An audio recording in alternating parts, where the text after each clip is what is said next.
And so once you have a great drug, a great spirit, let's say, you need something better to replace it with. And maybe you can find something better. It's just another day. It's just another year. It's just another century in a life that lasts forever. For a more recent interpretation of this age-old question, what shall we do, what is worth doing?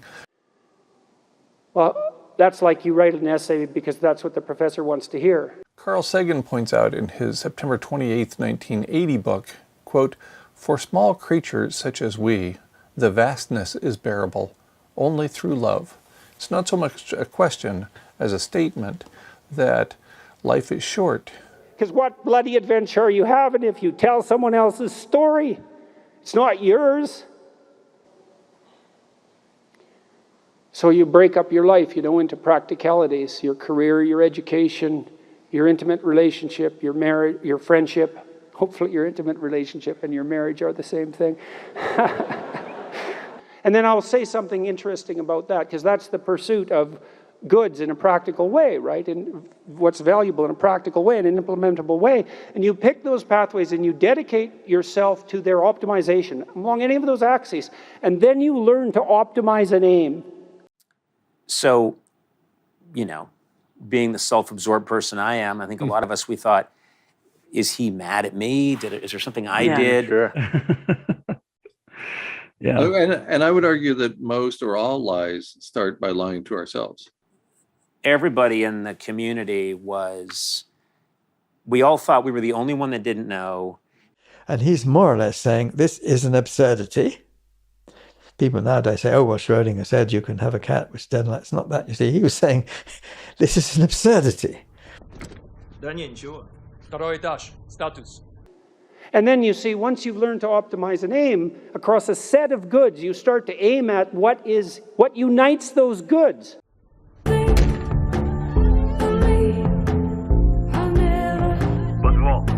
And we were so upset that we didn't get a chance to tell him what he meant to us. And then it was very quickly realized he would not have tolerated that. And what do you do when you're doing that? What do general anesthetic gases do? We know, of course, that the IPCC is conservative.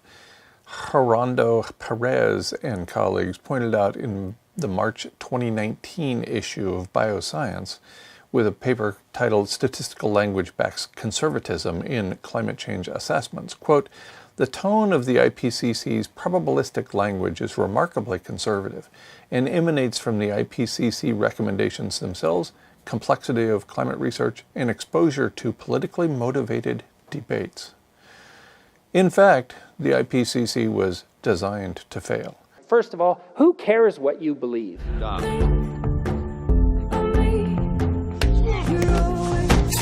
As Professor Michael Oppenheimer pointed out on November 21st, 2007, in the Environmental Defense Fund blog, titled "How the IPCC Got Started," quote, "The Reagan administration saw the creation of the IPCC as a way to prevent the activism stimulated by my colleagues and me from controlling the policy agenda. In other words, the IPCC was designed to fail."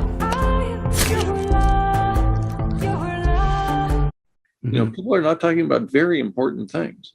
We are being led to believe certain bits of information about what's going on in Ukraine and Russia, for example, about what's going on with respect to climate change, about the importance of football in American life, about all these things that have been influenced, we'll say, by other people.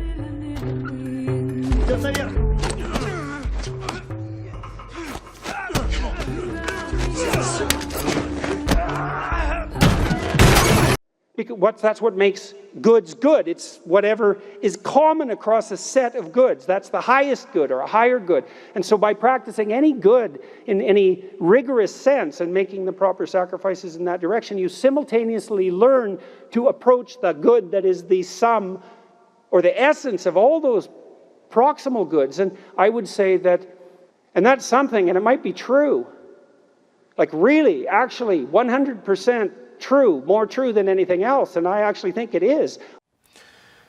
We are in the midst of abrupt, irreversible climate change. As pointed out by Andrew why Glickson, the famous professor in Australia, in his October 9th, 2020 book titled The Event Horizon, quote, during the Anthropocene, greenhouse gas forcing has risen by more than 2.0 watts per meter squared, equivalent to more than 2 degrees C above pre-industrial temperatures, which constitutes an abrupt event over a period not much longer than a lifetime, end quote.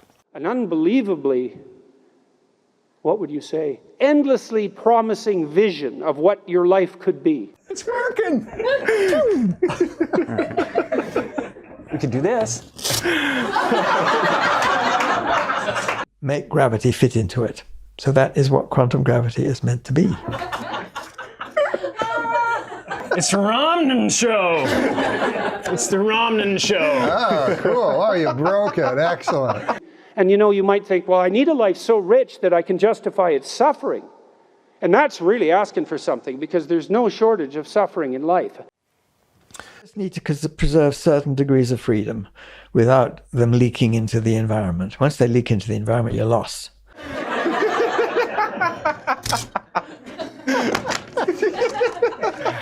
Oh, man.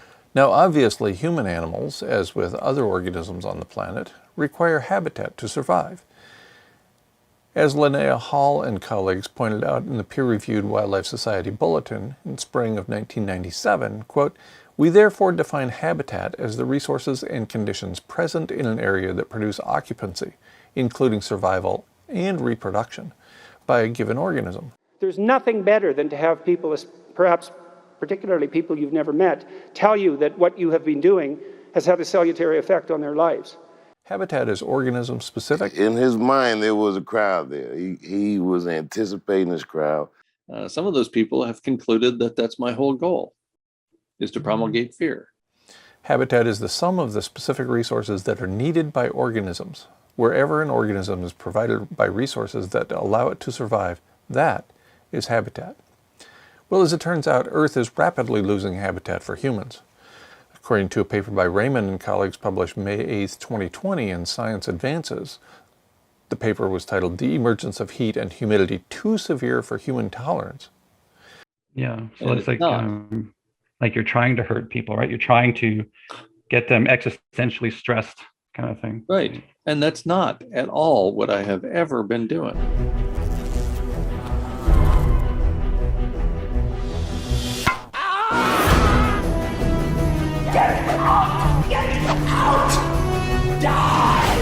People are dying already as a result of high wet bulb temperatures.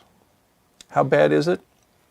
According to Zhao and colleagues in a paper published July 1st, 2021 in the peer-reviewed Lancet Planetary Health, quote, global, regional, and national burden of mortality associated with non-optimal ambient temperatures from 2000 to 2019, a 3-stage modeling study.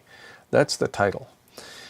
They conclude that more than 5 million people die each year due to what they call, quote, non-optimal ambient temperatures. Is everything all right? Fine. And this is one of the striking things in the last several years, that photosynthesis seems to be a basically quantum process, which is not simply chemical. And no one thinks their own suffering isn't real. How did we get here? Well, civilization is a heat engine. Civilization itself, no matter how it's powered, is a heat engine. And maybe there's a possibility that there's some aim that's so high that the attempt alone to move in that direction is of sufficient value to act as a panacea for the suffering.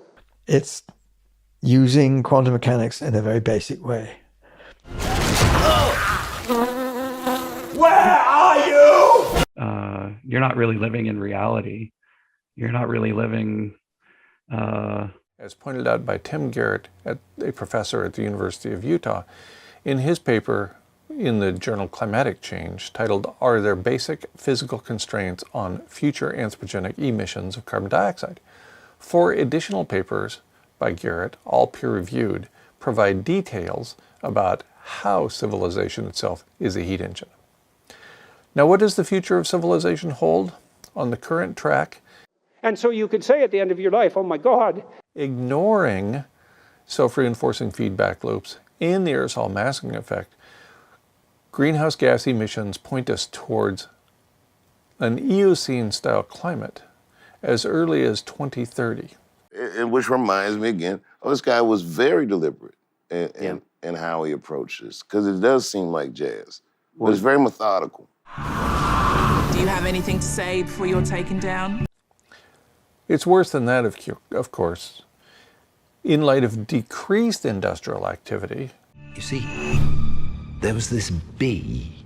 And it's a two-way thing. But then when do you even get started? So that you're saying that we have to figure out a totally new ideas in there. Exactly. Yeah, I mean, I guess just like in psychology, like we can kind of say like... One of the few places that you can really get a bit of a handle on what consciousness is. Bluntly informs him when he complains about his fate that the temptation was freely chosen and that he could have done differently and better. What we generally think of as the right direction, because we're reducing output of greenhouse gases. This is in the aftermath of the improper sacrifices that he makes. The sacrifices that he makes that are not everything they could be. Decreased industrial activity actually causes very rapid heating because of the loss of aerosol masking in the upper atmosphere. The aerosol masking effect, sometimes called global dimming, accounts for a 55% increase in overall planetary heating when we lose those particulates in the atmosphere.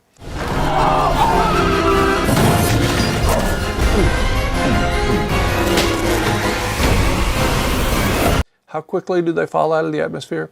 According to James Hansen, in many of his presentations and Q&A following presentations, those particulates fall out of the atmosphere in about 5 days. All I've ever heard about Norm is that I think he was the most widely read comedian. I'm so sorry, man. No. What are these made Sorry. of? Oh, they're made of In the service of the highest good, that are deceptive and arrogant simultaneously, because when we make improper sacrifices, we believe in the deepest part of ourselves that we've pulled one over God. This is what people are mistaken about. There's all people talking about the zombie apocalypse. Yeah. You're the fucking zombies. And he would lose some people. It's hard to separate.